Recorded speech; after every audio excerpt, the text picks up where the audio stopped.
இன்னைக்கு சார் எனக்கு ஒருத்தர் ஃபோன் பண்றான் சார், ராத்திரி 12 மணி. நான் உங்க எல்லாரையும் பார்த்து கேட்கிறேன், அழகா பிறந்தது என் தப்பா?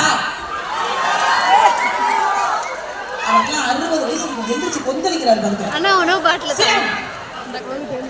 அழகா பிறந்தது என் தப்பானு 12 மணிக்கு ஒரு போனு. ஏன்னா பக்கத்துல மாமா படுத்துருக்காரு. அட விடுத்து தொடங்க ஒரு நகைச்சுவை டெலிவரி பண்ண விடுறாங்களா?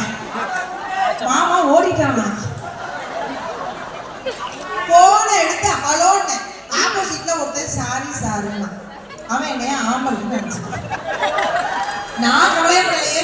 திரும்ப போன் பண்ணி நான் லேடிஸ்ங்கிறத கன்ஃபார்ம் பண்ணணும்னு திரும்ப நான் போன் பண்ணி ஹலோனே அப்பயும் எனக்கு சாரி சார் நான் கடுப்பாயிட்டேன். திரும்ப நானே போன் பண்ணி அவன் பேசுறதுக்கு நான் முந்திக்கிட்டேன். சார் எதுக்கு சார் போன் பண்ணி சாரி சார் இருக்கீங்க? ஏன் சார் ரைட்டு போன் பண்றீங்கன்னு அவன் ரொம்ப தெளிவா இருப்பான். Sorry sir. ராத்திரி போன் பண்ணுவேன் சார், யாராவது ஒரு லேடிஸ் பேசுவாங்க, பாருங்க சார் நீங்க எடுத்துட்டீங்கன்னு அவன் போன வச்சுட்டான். நான் 1/2 மணி நேரம் அழுதுட்டு இருக்கேன். எங்க வீட்டுக்காரர் எந்திரிச்சு ஏன் தங்கோன்னு யாரோ ஒருத்தவங்க என்ன ஆம்பளைன்னு நினைச்சுட்டான் தங்கோன்னு. 13 வருஷமா நானே ஒன்னு ஆம்பளைன்னு நினைச்சிட்டு இருக்கேன். பேசாம தூங்குட்டாங்க. இன்னைக்கு காலகட்டத்துல இந்த தொலைபேசி அப்படிங்கிறது இன்னைக்கு தொல்லைபேசியா மாறிக்கிட்டு இருக்கக்கூடிய காலம்.